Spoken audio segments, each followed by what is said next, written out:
Hər kəsə salam, YouTube videoma xoş gəldiniz. Mən hüquqşünas Qasımova Həmidə. Bugün sizə boşanmış valideynlər tərəfindən bilmədən pozulan uşaq hüquqları barədə Azərbaycan Respublikası Ali Məhkəməsinin plenum qərarı barədə danışacağam. Siz də valideynlərinizin boşanması və yaxud da ayrı yaşaması səbəbindən xarici ölkəyə gedərkən bir sıra problemlərlə üzləşirsiniz və yaxud da çox təcili bir beynəlxalq idman yarışınız var.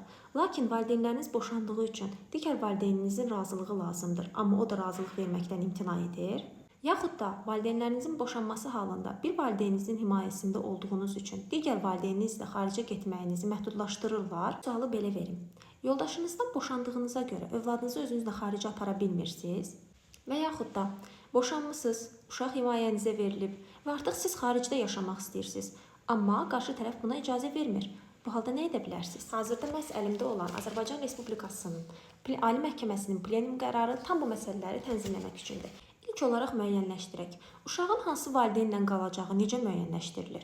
Bunun iki dənə yolu var. Ya valideynlər öz aralarında razılığa gəlirlər, ya ata, ya da ana ilə uşaq birgə yaşayır, himayəsində olur, ya da ki, onlar öz aralarındakı problemi həll edə bilmədikləri zaman məhkəməyə müraciət edirlər və məhkəmə qaydasında hansı valideynin himayəsində uşağın qalması müəyyənləşdirilir. Həmin məhkəmə qərarına əsasən uşağın hansı valideynlə qalması müəyyən edildikdən sonra gələcəkdə bəzi mübahisələr yaranır ki, həmin valideynlərdən biri ilə və yaxud da tək qaydada uşağın xaricə getmək ehtiyacı yaranır. Əgər bu zaman valideynlər birgə yaşamırsa, yəni uşaq onlardan sadəcə birinin himayəsindədirsə, digər tərəfin notarial qaydada razılıq ərizəsinə ehtiyac duyulur. Lakin birgə yaşamaqlarından asılı olmayaraq uşaq tək halda, əgər ki, xarici dövlət ərazisinə keçmək istəyirsə, ölkə hüdudlarından kənar əraziyə getmək istəyirsə, bu halda valideynlərinin hər ikisinin notarial qaydada razılıq ərizəsi alınmalıdır. Hər bir halda ayrı-ayrı yaşayan valideynlərdən birinin himayəsində olan uşağın digər valideyni həmin uşağın xarici ölkə hüdudlarına getməsinə icazə verməyə bilər. Onun notarial razılığı olmadığı halda tərəflərdən biri, yəni uşağı himayəsində saxlayan valideyn, uşağı ölkə hüdudlarından kənara çıxarmaq üçün məhkəmə qaydasında iddia qaldırmalıdır. Gəlin əvvəlcə tərəflərimizi və ərazi aidiyyatımızı müəyyənləşdirək. Tərəflərimiz iddiaçı və cavabdehdir. İddiaçımız əksər hallarda uşağın xarici ölkə hüdudlarına keçirilməsini istəyən, lakin razılıq ala bilməyən tərəf olur. Cavabdeh qismində isə həmin razılığı notarial qaydada verməkdən imtina edən şəxs durur. Bəs məhkəmənin ərazi aidiyyatı necə olacaq? Yəni hansı rayon üzrə məhkəməyə müraciət edilməlidir? Bunu müəyyənləşdirməyin qaydasında həmin plenum qərarında göstərmişlər. Normalda istisnaları nəzərə almasaq, cavabdeh tərəf həmin notarial razılığı verməyən tərəf hesab olunur və onun aidiyyatı üzrə məhkəməsinə müraciət edilir. Həmin ərazinin müəyyən edilməsi üçün cavabdehin rəsmi şəkildə qeydə alındığı yerə baxırıq. Həmin ərazi üzrə rayon məhkəməsinə müraciət edirik. Əgər ki, qeydiyyata alındığı yer yoxdursa, bu halda əmlakının olduğu yer üzrə və yaxud da axırıncı yaşayış yeri üzrə məhkəməyə müraciət edilməlidir. Həmin valideyn azadlıqdan məhrum edildikdə və yaxud da onkoloji tibb müəssisəsinə yerləşdiyi və s. digər hallarda isə həmin müəssisələrin yerləşdiyi yer üzrə həmin məhkəməyə müraciət edilməlidir. Digər məsələ isə iddianın məzmunudur. Əksər hallarda bu cür iddialarda ölkədən çıxmaqla bağlı iddialar qaldırılır. Yəni, icazə verən valideyn, icazə istəyən valideyn, icazə verməyən valideyni məhkəməyə verir ki, uşağı xaricə çıxara bilsin. Bəs yaxşı, uşağın qayıtması ilə bağlı olan məsələ necə həll olunur? Həmin məsələ Konstitusiyamızın 28-ci maddəsinin 4-cü hissəsinə uyğun olaraq həll olunur. Yəni, həmin uşağın öz ölkəsinə qayıtmaq hüququ əsla heç bir şəkildə məhdudlaşdırıla bilməz və buna görə də bu barədə iddianın məhkəmədə qaldırılması absurd hesab olunduğuna görə bu cür iddialara baxıla bilməz. İddiamız mediasiya qaydasında həll edilə bilmirsə, daha sonraki yolumuz məhkəmə qaydasıdır. Məhkəmə qaydasında da nə zaman belə iddianın verilməsinə yol verilmir.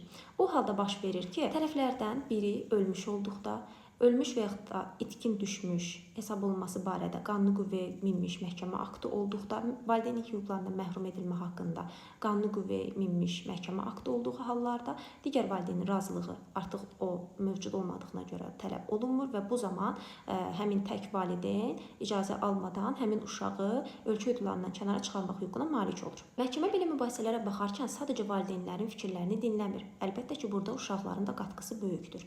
Məhkəmə belə hesab edir ki, qanunvericiliyimiz belə hesab edir ki, məhkəmə 10 yaşına çatmış uşağın fikrini nəzərə alaraq onun fikri ilə qərar qəbul edə bilər, 7 yaşına çatmış uşağın isə fikrini nəzərə ala bilər. Lakin uşağın mənafeləyi ilə üst-üstə düşməyən, ona zidd olan bəzi məsələlər olduğu halda məhkəmə uşağın fikrini dinləməyə də bilər. Bəs yaxşı, valideynlərdən biri əcnəbi olduğu halda hansı ölkənin qanunvericiliyi tətbiq edilməlidir?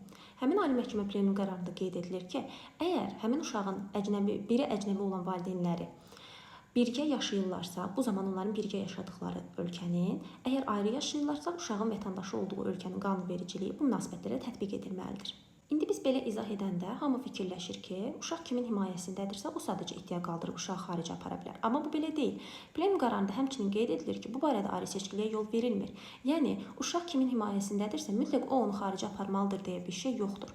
Himayəsində olmadığı valideyn tərəfindən də xaricə aparılması üçün iddia qaldırıla bilər. Amma bu o halda sadəcə mümkündür ki, həmin himayəsində olmayan valideyn onun da ünsiyyət hüququnun tanınması barədə qanuni qüvvəyə minmiş məhkəmə aktına sahib olmalıdır. Bu halda onun ünsiyyət hüququ tanınmış olur və o iddia qaldırıb uşağı xaricə apara bilər. Lakin hər bir halda həmin himayəsində uşaq olmayan valideyn sübut etməlidir ki, həmin uşaq xarici ölkəyə niyə aparır?